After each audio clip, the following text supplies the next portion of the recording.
শ্রদ্ধেয় মাহবুব আলী স্যারকে মঞ্চে আসবার জন্য অনুগ্রহ করছি। অনুগ্রহ করে আমাদের এখানে অ্যাডভার্টাইজ অনুরোধ করছি। এখান থেকে তো ভালো দেখা যেত, আমরা শিখতে পারতাম। এখান থেকে দেখা যাবে। Please please come please.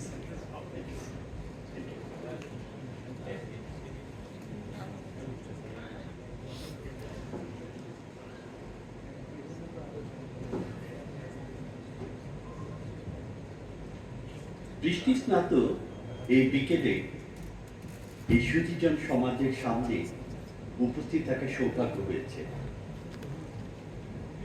একটা এই দেশের অন্যতম গুরুত্বপূর্ণ একটি স্থান সুপ্রিম কোর্টে, সেখানে বার সেশনের এই কনফারেন্স রুমে শ্রদ্ধেয় আজকে আমাদের বিশেষ অতিথি প্রধান বিচারপতি জাস্টিস ওবায়দুল হাসান স্যার, আমাদের বিশেষ অতিথি অ্যাটর্নি জেনারেল আমাদের আমিনুদ্দিন স্যার, উপস্থিত আছেন যে আমাদের senior advocate barrister Mahmudul Khokon sir, অন্যান্য সুধীজন যারা আছেন, এখানে আরেকজন উপস্থিত আছেন প্রাক্তন মন্ত্রী মাহবুব আলী স্যার, ওনাকে মাহবুব আলী স্যার বলি না, আমি ভাই বলি, সৌভাগ্যক্রমে আমার পেশে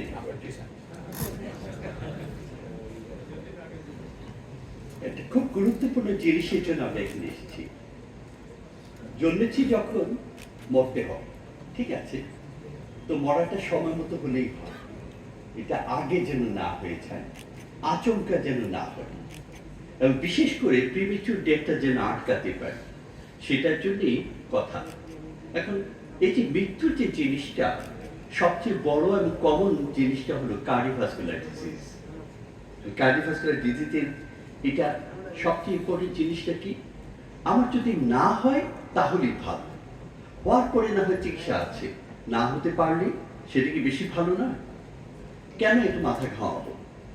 সারা দুনিয়াতে কার্ডিওভাস্কুলার ডিজিজেস একটা leading death cause of death কত?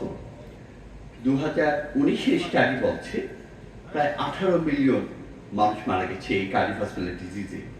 তার মানে 1/3 অফ অল ডেথস, এবং 85% হলো এই ডেথগুলোর মধ্যে হার্ট অ্যাটাকের জন্য আর স্ট্রোক। এই জন্যই বলা হচ্ছে যে এটাকে এত গুরুত্ব দাও। শুধু কি মৃত্যু? সিভিলিটিস, cardiovascular diseases are also the most important reason for frequent hospital visit, hospitalization and permanent disability.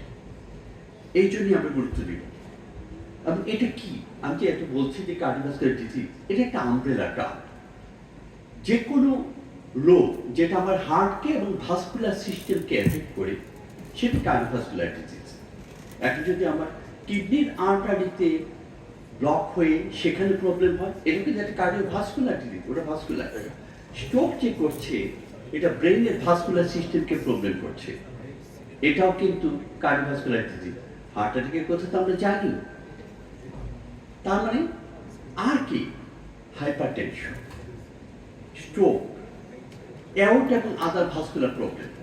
Diabetic patient যারা আছেন তাদের গ্যাংগ্রিন হয়, পায়ের ব্লাড সাপ্লাই কমে গিয়ে হাঁটতে পারেন না, ব্যথা হয়, এগুলো কিন্তু কার্ডিওভাস্কুলার ডিজিজ। এই সব কিছুই প্রিমেচুর ডেথ হয়। আমি প্রিমেচুর ডেথ বলতে কি বোঝাচ্ছি? ডব্লিউএইচও বলছে, ভাই বোনেরা, তুমি যদি 70 আগে মারা যাও, তোমার এটা প্রিমেচুর ডেথ। তার মানে তারা বলে রাখছে যে আমার অন্তত বেঞ্চমার্ক হওয়া উচিত 70 পর্যন্ত আমার মারা যাওয়া আচমকা উচিত নয়। বাংলাদেশের কি অবস্থা, আমরা সেটা নিয়ে কথা বলব। এমনি ওয়ার্ল্ড ওয়াইড বলছে যে ছেলেদের মধ্যে 33%, 1/3 অ্যাকচুয়ালি এই রোগগুলোয় মারা যায়, মেয়েদের ক্ষেত্রে প্রায় 30%-এর কাছে। এই যে যা আমি বলছি কি করে প্রিভেন্ট করা যায়, তাহলে যে কারণগুলো আমার রোগটা তৈরি করে সেটা সম্বন্ধে একটু জানা উচিত। তাদেরকে বলি আমি রিসপেক্ট। রিসপেক্ট দুই ধরনের, কিছু আছে আমাদের কিছু করার নেই, কারণ জন্মেছে সেটা নিয়ে। কিছু আছে যেটা আমার হাতে, আমি চেষ্টা করলে আটকাতে পারবো। যেমন আপনার বয়স, যত বয়স বাড়বে হার্ট রোগের চান্স বাড়বে, কিছু করার নেই। আপনার সেক্স, আপনি মেল না ফিমেল, মেয়েরা যতদিন তাদের মাসিক চলতে থাকবে, তার ন্যাচারাল একটা প্রোটেকশন আছে। ছেলেদের ক্ষেত্রে সেই প্রোটেকশনটা নেই। মেনোপজের পরে 5 থেকে 7 বছর পরে মেয়েদের এবং ছেলেদের কার্ডিওভাস্কুলার রিস্কগুলো সেম হয়ে যায়। আমার জেনেটিক ফ্যাক্টর, কারো কারো আছে ফ্যামিলিতে 40 পেরোলেই হার্ট অ্যাটাক হচ্ছে, নার্ভাস প্রবলেম হচ্ছে, কিছু করার নেই, জন্মেছেন ওই ফ্যামিলিতে। এই জিনিসগুলো রেস এন্ড এথনিসিটি, এটা আবার কেমন কথা?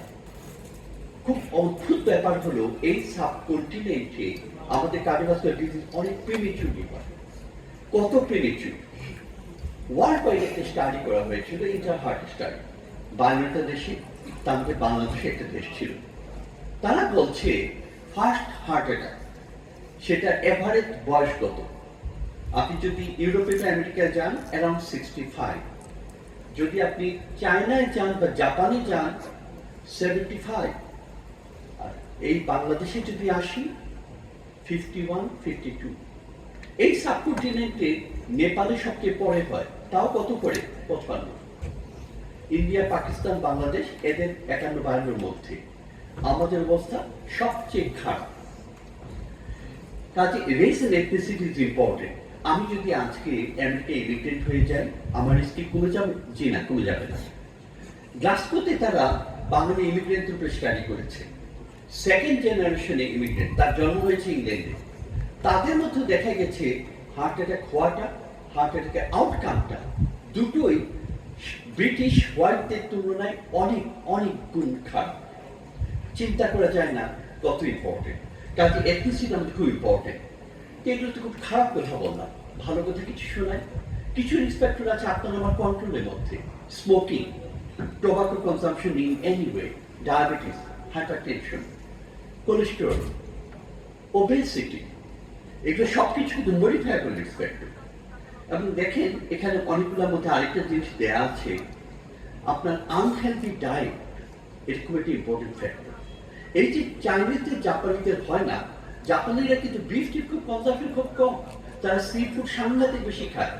ওখানে যদি কারো 60-এর দিকে হার্ট অ্যাটাক হয়, 70-এর দিকে হার্ট অ্যাটাক হয়, তার গবেষণায় লাগে এত প্রিমিচুরলি হার্ট অ্যাটাক হলো কেন? চিন্তা করে দেখেন।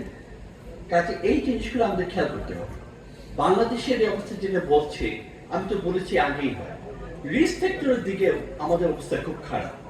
ইন্টার হার্ট স্টাডিতে বলছে এই যে রিস্ক ফ্যাক্টরগুলো দেখালাম, বাংলাদেশে অলমোস্ট 99% তার বেশি মানুষের একটা না একটা রিস্ক ফ্যাক্টর আছে। আপনি আপনার নিজের দিকে আয়নার দিকে তাকিয়ে দেখেন, আপনার ফ্যামিলি হিস্ট্রি আছে, না হলে আপনার বয়স বেড়েছে, না হলে আপনার কোলেস্ট্রল আছে, না হলে প্রেশার আছে, না হলে ডায়াবেটিস আছে, কিছু না কিছু আছে। 99% পেশেন্টেরই আছে। এবং ওবেসিটি, এই যে রিস্ক ফ্যাক্টরের মধ্যে কতগুলো ইম্পর্টেন্ট জিনিসগুলো বলি। ওবেসিটির কথা বলছি, ছোটবেলায় দেখতাম যে নভেম্বর ডিসেম্বরের দিকে পরীক্ষা শেষ হয়ে গেল, চাচা এসে আমাকে শহর থেকে গ্রামে নিয়ে গেলেন, বলে শীতের সময় ওখানে বসে পিঠা খাবে। গেলাম, এখন ভাতিজাকে মিষ্টি খাওয়াবে। চাচা করলেন কি, যে এখানে তো ভালো মিষ্টি পাওয়া যায় না, ঠিক আছে গঞ্জ থেকে নিয়ে আসি। উনি আমার বাড়ি সিলেটে জকিগঞ্জে, যেখানে সুরমা বড়া কিসের সুরমা কুশিয়ারা হলো, উনি ওখান থেকে জকিগঞ্জ শহরে গেলেন, 10 মাইল হেঁটে যেতে হয়। 10 মাইল গেলেন, 10 মাইল আসলেন, দিব্যি, কোনো আপত্তি নেই। এবং ভালো করে মিষ্টি নিয়ে আসলেন, নিজেও পেট পুড়ে খেলেন, আমাদেরকেও খাওয়ালেন। তো এই যে হাঁটা, এক্সারসাইজ, সেই লাইফস্টাইল চেঞ্জ হয়ে যাচ্ছে, ওবেসিটি বাড়ছে এবং সেটা ক্রমাগত বাড়বে এবং সেই জন্য সেটা একটা বিরাট রিস্ক ফ্যাক্টর হয়ে দাঁড়াচ্ছে। আর কি রিস্ক ফ্যাক্টর আছে? যেমন ধরেন প্রতি 5 জনে একজনের প্রেশার আছে এবং সেটা ক্রমাগত বাড়ছে। বাংলাদেশি স্টাডি, বাংলাদেশে বলছে লাস্ট একটা স্টাডি যে প্রায় 27% লোকের অ্যাডাল্ট লোকের প্রেশার আছে। কথাটায় একটু আছে, ফাঁক আছে। ফাঁকটা কি? অ্যাডাল্ট বলতে তো আমি 18 থেকে 100 যাই হোক সবাই বোঝাচ্ছি। আপনার বয়স যদি 60 হয়ে থাকে, অ্যাটলিস্ট আপনার 40 থেকে 50% লোকের প্রেশার আছে। আমেরিকায় তাদের ওবেসিটি বেশি, তাদের হিসাব হলো আফটার 65 around 60% হ্যাভ হাইপারটেনশন। আমার দেশে কিন্তু ক্রমাগত বাড়ছে এবং উচ্চ রক্তচাপ বাড়ছে। আপনারা আপনাদের সিনিয়র যারা আছেন, আপনার জুনিয়র যারা আছে, তাদেরকে জিজ্ঞেস করে দেখেন, অনেকেরই উচ্চ রক্তচাপের রোগী। ইমার্জিং রিস্ক ফ্যাক্টর কিছু আছে, সেই ইমার্জেন্সি রিস্ক ফ্যাক্টরের মধ্যে বলা হচ্ছে প্রেগনেন্সির সময় যদি কারো হাইপারটেনশন হয়, তার কিন্তু ভবিষ্যতে কার্ডিওভাস্কুলার প্রবলেম বেশি হবে। কারো যদি আপনার দেখা যায় যে চলাফেরা একদম কম। কে বলছে আমি তো সকালে জব করি, বিকালে জিম করি, কিন্তু ভাইজান আপনি যে সারাদিন কম্পিউটারে বসে থাকেন কিংবা অফিসে বসে ফাইল ওয়ার্ক করেন, তখন তো আপনার নখ নরম চড়ে, তার মানে আপনার সিরামটা রিপেয়ার হচ্ছে।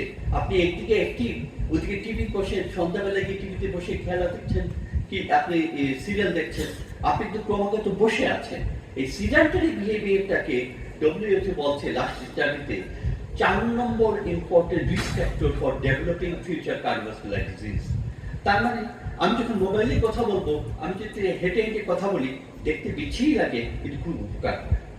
আপনি যখন কথা বলছেন, একটা আর্গুমেন্ট করছেন, কোন একটা ব্রেক নিচ্ছেন, তখন আপনার ক্লায়েন্ট আপনার সামনে বসে কথা বলছে, কিন্তু আপনি যদি একটুখানি নাড়াচাড়া করেন, একটু বসেন, একটু হাঁটেন, আপনার জন্য এটা বিরাট ভালো জিনিস। এটাকে আমাদের অ্যাওয়ারনেস আগে ছিল না। আমি মনে করতাম আমি সকালে হাঁটি, বিকালে জব করি, আমি খুব অ্যাক্টিভ। ডব্লিউএইচও বলছে ভাই কথাটা আগে ঠিক ছিল, এখন আমাদের কিন্তু একটু জ্ঞান বাড়ছে এবং তাতে আমাদের আইডিয়াগুলো চেঞ্জ হয়ে যাচ্ছে। অনেক কথা তো বললাম, প্রিভেন্ট করবো কিভাবে। সবচেয়ে বড় কথা, there is no single correct approach. এটা ডিপেন্ড করবে ইন্ডিভিজুয়ালের প্রেফারেন্স অ্যান্ড আন্ডারস্ট্যান্ডিং কি, তার সাথে এডুকেশন এবং ইকোনমিক স্ট্যাটাসটা অনেক ইম্পর্টেন্ট।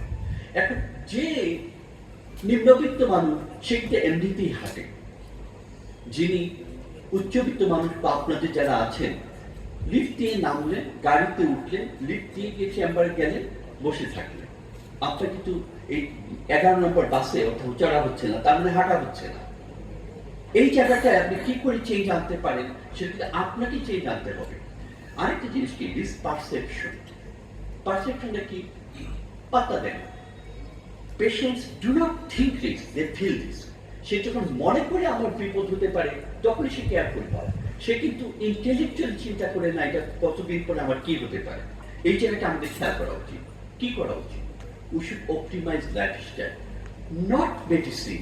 সবার আগে নিজের চলাফেরা, জীবনযাত্রা পদ্ধতিটা, খাবারটা সবকিছু চেঞ্জ আনা উচিত। আমার ফিজিক্যাল অ্যাক্টিভিটি বাড়ানো উচিত, ডায়েটের ব্যাপারটা খুব নজর দেওয়া উচিত।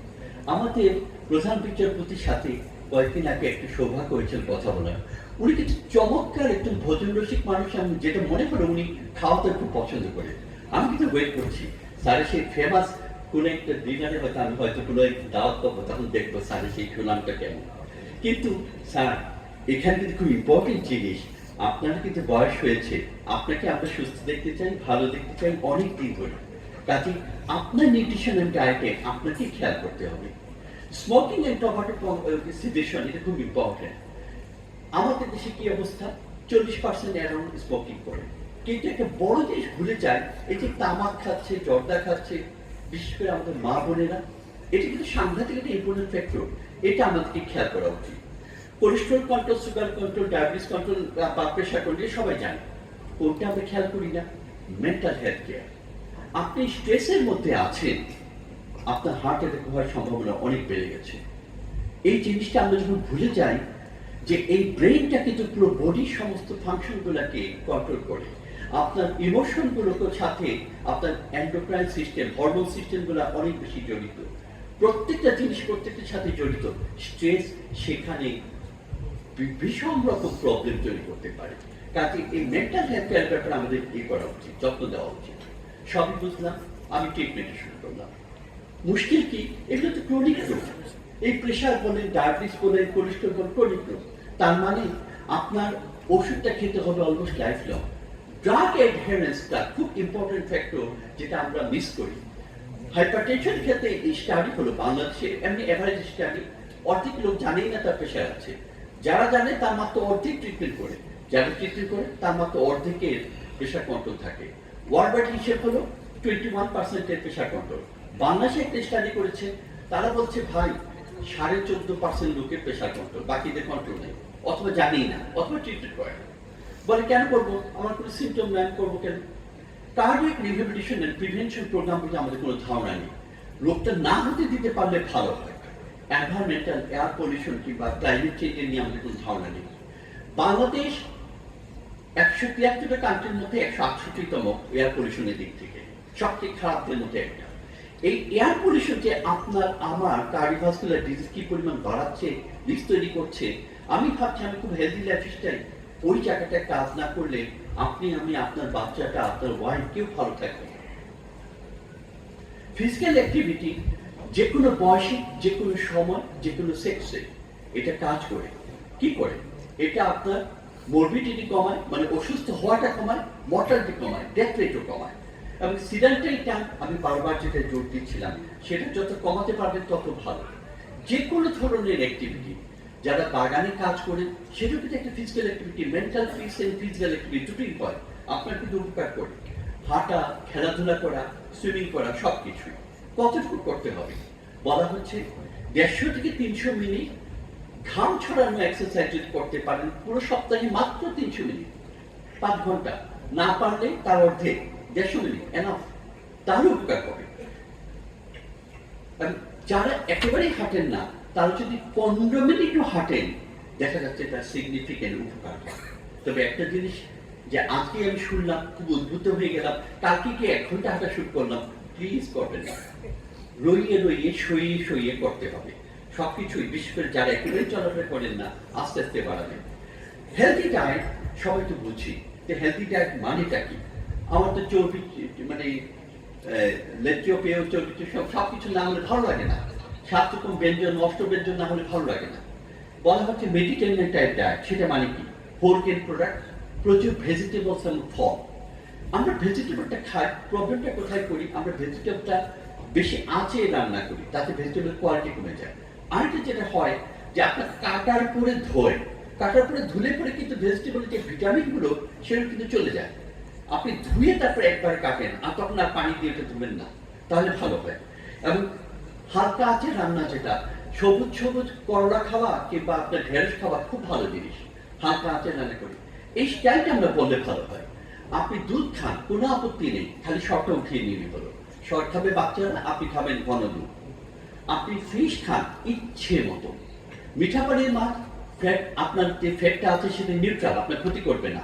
সামুদ্রিক মাছের তেল আপনার উপকার করবে। কাজে ইলিশ মাছ আমাদের জাতীয় মাছ, খুব উপকার জিনিস। যে কোনো ধরনের মাছের ইচ্ছে মতো আপনি খেতে পারবেন। মিঠা পানির মাছের তেলের অংশটাকে একটু বাদ দিলে মন্দ হয় না। এগস খেতে পারবেন, প্রতিদিন 1টা করে ডিম আপনি কুসুম সহ খান, কিছু হবে না। আমেরিকানরা বলে 2টো করে খাও, আমি বলি ভাই ওদের তুলনায় আমাদের বডি সাইজটা একটু ছোট, আমরা একটাই খাই। সাদা অংশ ইচ্ছে মতো খান। কার্ডিয়াক পেশেন্টরাও 1টা করে ডিম নিশ্চিন্তে খেতে পারেন। ডিমের যে ফ্যাটটা আছে, সেই ফ্যাটটা আপনার উপকারী ফ্যাট। আমার প্রতিটা সেল তৈরি করে প্রোটিন আর লিপিড দিয়ে। লিপিড আমার শত্রু না, বন্ধু।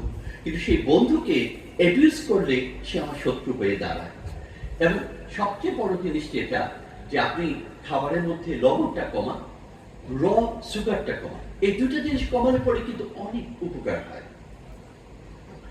হেলদি ডিশের ক্যারেক্টারিস্টিক বলছে যে আপনার 40% ফ্রুটস ভেজিটেবল নেন, 10% ফ্যাট থাকুক, 25% প্রোটিন, 25% ফাইবার রিচ কার্বোহাইড্রেট। তার মানে আপনার আমরা আসলে ঢেকে ছাড়া চা তো খাই না, খাইলে পরে কিন্তু ওটা আসলে ভালো ছিল। বডি ওয়েট কমানো, এই জায়গায় সবাই ঠেকে গেছে, সারা দুনিয়া ঠেকে গেছে। বলা সহজ, করা সহজ। ওজন কমানো দুনিয়ার সবচেয়ে কঠিন কাজগুলোর একটা। ডায়েট, এক্সারসাইজ, বিহেভিয়ার মডিফিকেশন, 3টাই ইম্পর্টেন্ট। আমি যদি 5 থেকে 10% কমাতে পারি ওয়েট, তাতেও কিন্তু অনেক উপকার হয়। তার মানে এই না যে আমাদের সবাইকে সাকিব খান হতে হবে, ঐশ্বরিয়া রায় হতে হবে, তার প্রয়োজন নেই। আমি আমার যে ওয়েটটা আছে সেটাকে 5% কমাই, আমার উপকার করে। স্মোকিং এর কথা আমরা আগেই বলেছি, এবং পেসিভ স্মোকিং আপনার সামনে যদি খান তার ক্ষতি। সবচেয়ে ইন্টারেস্টিং জিনিস কি জানেন? স্মোকিং, খুব হেভি স্মোকার, আপনি 40টা সিগারেট খান, ছেড়ে দিলেন। যখনই ছাড়লেন সেদিন থেকে আপনার কার্ডিওভাস্কুলার উপকার পাওয়া শুরু হবে। লাংসের উপকার পেতে অনেক সময় লাগে, কার্ডিওভাস্কুলার উপকার খুব অর্ধসত্য চলে আসবে। এবং বলা হচ্ছে খুব হেভি স্মোকার যদি 5 বছর অ্যাবস্টেইন করে না খেয়ে থাকে, সে তখন নিষ্পাপ শিশু। মানে কার্ডিওভাস্কুলার দিকে স্মোকিং আর এফেক্টটা তার বডিতে থাকবে না, যদি না এর মধ্যে কোনো ক্ষতি না হয়ে থাকে। লিপিড কন্ট্রোলের কথাটা সবসময় বলা হচ্ছে। আমাদের দেশে মানুষ কিন্তু এখন তুলনামূলকভাবে অনেক সচেতন হয়েছে। প্রবলেম হলো আমরা যে ভাজাভুজি খাই, সেখানে আমাদের ফ্যাটের যে কোয়ালিটিটা, সেটা একটা গুরুত্বপূর্ণ ইস্যু। আপনি যে অলিভ অয়েল খাচ্ছেন, সানফ্লাওয়ার অয়েল খাচ্ছেন, খুব ভালো কথা, কিন্তু ওরা ইউরোপিয়ানরা খাওয়ার পরে কি, ওরা সিদ্ধ করে হালকা আছে তেল দিয়ে রাখে। আমরা কি করি, তেলের মধ্যে চুবিয়ে ভালো করে ভাজি। ওই হিটে এই ভালো তেলগুলোর স্ট্রাকচার চেঞ্জ হয়, ট্রান্সফার তৈরি হয়। দোকানে যে ভাজাটা খাচ্ছেন, গতকালকে যে পুরি খাচ্ছিল, সেই তেলটাকে ফেলে দেয় না, তার মধ্যে যোগ হয়। ওই তেল পুড়তে থাকে, আমি সেটা আসল তেল থাকে না, কি যে হয় আলাদা মালুম। ট্রান্সফ্যাটের স্ট্রাকচারটা চেঞ্জ হলো, আমার বডিতে কিন্তু সেটা হজম করার কোনো এনজাইম নেই। তারপরে হয় কি, ওই ফ্যাটগুলো আমার বডিতে জমা হতে থাকে। তার মানে আপনার বাসায় তৈরি সিঙ্গারা, দোকানের সিঙ্গারা, আকাশ পাতাল ডিফারেন্স। কাজে এই বাইরের যে জিনিসগুলা, কেক, পেস্ট্রি, কোক, ফান্টা এবং সিঙ্গারা, সমোসা আমাদের জন্য ভালো না। আমি কি করতে পারি, ওই যে খাবারের কথা বলেছি, অ্যাক্টিভিটির কথা বলেছি, তার সাথে স্টার্টিং হাইড্রেট, হিস্টামাইন, এই ওষুধগুলো সাংঘাতিক ইম্পর্টেন্ট। প্রেশারের কথা বলা হচ্ছে, খুব ইজিলি কন্ট্রোল করা সম্ভব যদি আপনি একটু খেয়াল করেন। এবং যত বয়স পাবে, যত বাড়বে, যারা আমরা বয়স্ক আছি, 40 করলে অন্তত একবার বছরে নিজের প্রেশারটা খেয়াল করা উচিত। কত হওয়া উচিত, কখন বলবো প্রেশার? আপনি যদি বাসায় প্রেশার মাপেন, 135 উপরেরটা, নিচেরটা 85, এর যে কোনো একটা যদি একাধিক পান, আপনি অলরেডি হাইপারটেনসিভ। ডাক্তারের চেম্বারে ওই কাট অফ পয়েন্ট হলো 140/90। আমি না হয় কন্ট্রোল করবো, আমি সেটা আমার টার্গেট কত, কিভাবে করবো? ওই যে লাইফস্টাইল ইন্টারভেনশন, সবার আগে ওটা। লবণ কম খান, আপনি স্যাচুরেটেড ফ্যাটটা কমান, এক্সারসাইজ করেন, ওয়েট কমান, টোবাকো বন্ধ করে দেন, তার সাথে ওষুধ। কত টার্গেট? 140/90 নিচে গেলে আমি অ্যাকসেপ্ট করবো, ঠিক আছে, আপত্তি নেই। টার্গেট কত, বেস্ট কত? 130/80 বা তার নিচে। আমি বলি একটা রেঞ্জ ধরে নাও, 110/70 নিচে চাই না, 135/85 উপরে চাই না। এই রেঞ্জ জানা থাকলে আমি নিজে কিন্তু মোটামুটি নিজের ওষুধটা কন্ট্রোল করতে পারবো। বয়স্ক রুগী, 80-র কাছে বয়স, তাদের কিন্তু আর্টারিগুলো শক্ত, তাদের কিন্তু 150/90 নিচে গেলে আমি অ্যাকসেপ্ট করে নেব। ডায়াবেটিস, এটা শুনতে আমরা অনেক বেশি সচেতন, পারভীনের সৌজন্যে, শ্রদ্ধেয় ইব্রাহিম স্যারের সৌজন্যে, এবং এখানে খুব জোর দেওয়া হচ্ছে। কাজে হার্টকে প্রোটেক্ট করার জন্য আমি কি করবো? বলছে ভাই, একটা জিপির কাছে গিয়ে একবার একটু ফলো আপ করো, একটা হার্ট হেলদি তুমি ইটিং প্যাটার্ন করো, বেশি নড়চড়, সিগারেট ছেড়ে দাও, ওজনটা ঠিক রাখো, অ্যালকোহল খেও না, স্ট্রেস কমাও। কঠিন কাজ, বাংলাদেশে স্ট্রেস কমানো খুবই কঠিন কাজ, তবু চেষ্টা করা উচিত। কোলেস্ট্রল, প্রেশার, সুগারের কথা আমরা আগেই বলেছি। কাজে সবশেষের কথাটা কি, আপনি নিজেকে ভালোবাসুন। এই বডিটা আল্লাহ তাআলার গিফট। এই গিফটকে আমরা বিনা পয়সা পেয়েছি দেখে আমরা খেয়াল করি না। আমি কি বলি, আমরা লোকদের জানি যে ভাই রিপেয়ার করেন না, সার্ভিস করেন। সেটা কেমন কথা? নতুন গাড়িটা আপনি 6 মাস পর সার্ভিসিং করান, গাড়ি তো নষ্ট না। গাড়ি রিপেয়ার করতে গেলে অনেক খরচ, অনেক লস। গাড়ি সার্ভিসিং করালে গাড়িটা বহুদিন ভালো থাকবে। এই শরীরের ক্ষেত্রে সেটা সত্য। কাজে লাভ ইউর হেয়ার, এই ব্যালেন্স ডায়েট, এই physically active, avoid tobacco, control pressure and diabetes, do regular check up, বছরে অন্তত একবার ডাক্তারটা দেখান, maintain healthy lifestyle, and of course manage your stress. Ladies and gentlemen, thank you for patience here.